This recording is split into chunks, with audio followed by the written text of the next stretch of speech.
السلام علیکم ورحمۃ اللہ وبرکاتہ۔ دوستو، ایک نئی ویڈیو کے ساتھ آپ سب کا بھائی عید محمد نیازی حاضر ہے۔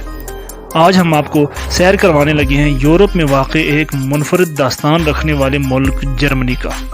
ہماری کوشش ہوگی کہ ہم آپ کو وہ معلومات فراہم کریں جو حقائق اور سچائی پر مبنی ہوں۔ پولینڈ، آسٹریا اور بیلجیم کے ہمسائے ملک جرمنی کا دارالخلافہ یعنی کیپٹل برلن ہے۔ دوستو، لوگ اس بات کو ماننے میں کافی حیرت زدہ ہوتے ہیں کہ کیا یہ وہی جرمنی ہے جس کو دنیا کے 14 ممالک امداد دیتے تھے۔ جنرل ایوب خان کے دور میں پاکستان بھی ان 14 ممالک میں شامل تھا جس نے جرمنی کو 12 کروڑ قرض امداد کے طور پر دیے تھے۔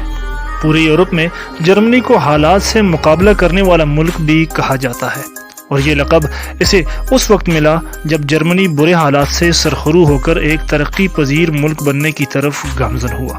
حقیقت کچھ یوں ہے کہ 1945 میں جرمنی تاریخ کے بدترین دور سے گزر رہا تھا۔ دوسری جنگ عظیم ختم ہوئی تو ہٹلر نے خودکشی کر لی۔ جرمنی کی فوج ختم ہو گئی، ملک مشرقی جرمنی اور مغربی جرمنی بن کر 2 حصوں میں تقسیم ہو گیا۔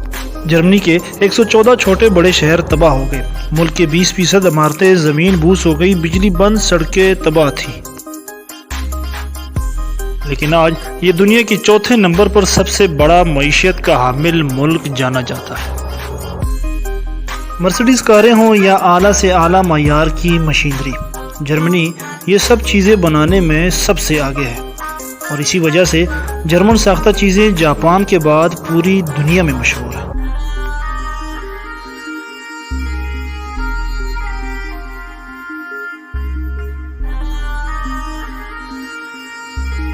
جرمنی کو ہر مذہب و مسلک کے ساتھ پیار کرنے والا ملک بھی کہا جاتا ہے۔ خاص کر یہاں مسلمانوں کے لیے ماہ رمضان میں اشیاء خوردنوش عادی قیمت پر ملا کرتی ہیں۔ اعلیٰ سے اعلیٰ مشینری بنانے کے ساتھ ساتھ جرمنی اسلحہ بنانے میں بھی بہت مہارت رکھتا ہے۔ خاص کر جرمن میڈ SMG گن، گلاک پسٹلز اور جدید ٹینکس کی پوری دنیا میں مانگ ہے۔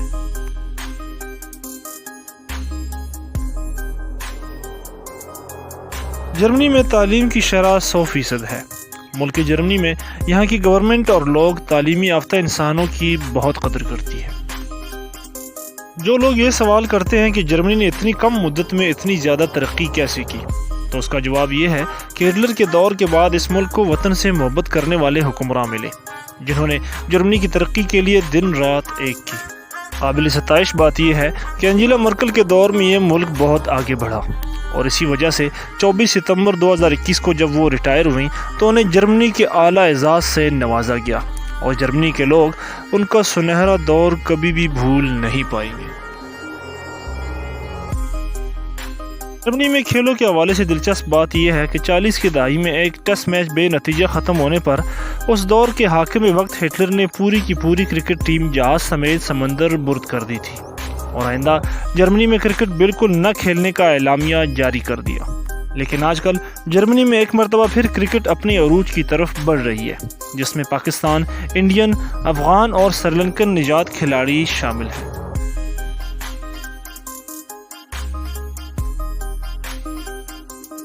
جرمنی سیر و تفریح کے لیے بہت ہی اچھا ملک ہے۔ یہاں سیاحوں کے لیے ہوٹلز، رومز اور اشیائی ضروریات دوسرے یورپی ممالک کے بنسبت رعایتی قیمت پر دستیاب ہوتے ہیں۔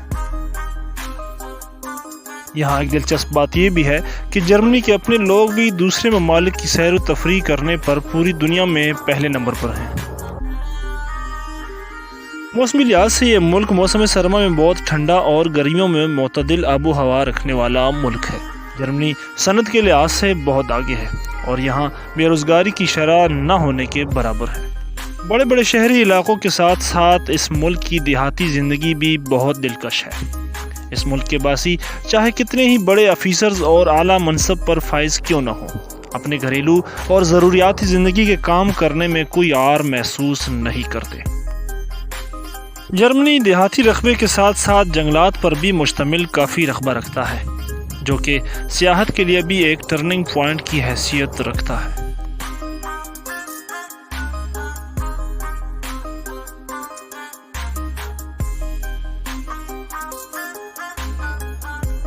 جرمنی میں دوسرے یورپی ممالک کی طرح اعلیٰ سے اعلیٰ طرز کی یونیورسٹیاں موجود ہیں، جس میں جرمن باشندوں کے علاوہ غیر ملکی بھی تعلیم کی نعمت سے مستفید ہوتے ہیں۔ جرمنی میں جانے کے حوالے سے ایک بات بتانا چاہوں گا کہ اگر آپ ایشیا کے کسی بھی ملک سے تعلق رکھتے ہیں اور آپ جرمنی میں وزٹ پر جانے کے لیے جانا چاہیں تو آپ کو کافی پروسیجر سے گزرنا پڑتا ہے۔ اگر آپ ورک ویزے کی بات کریں تو یہ اور بھی مشکل ہے، لیکن اگر آپ اسٹڈی ویزے پر جانا چاہیں تو یہ آپ کے لیے بیسٹ آپشن ہے، اور اس میں آپ کو کچھ زیادہ تگ و دو کرنے کی ضرورت نہیں کرنی پڑتی۔ آپ جرمنی میں اپنی تعلیم کو دوام دینے کے ساتھ ساتھ کام بھی کر سکتے ہیں، اپنا گھر چلا سکتے ہیں اور خاصے اچھے پیسے کما سکتے ہیں۔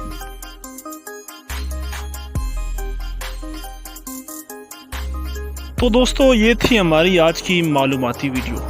میں امید کرتا ہوں آپ کو یہ ویڈیو ضرور پسند آ گئی ہوگی۔ ویڈیو اگر پسند آئے تو اس کو لائک اور شیئر ضرور کیجیے۔ انشاءاللہ ملتے ہیں ایک نئی معلوماتی ویڈیو کے ساتھ۔ اللہ حافظ، فی امان اللہ۔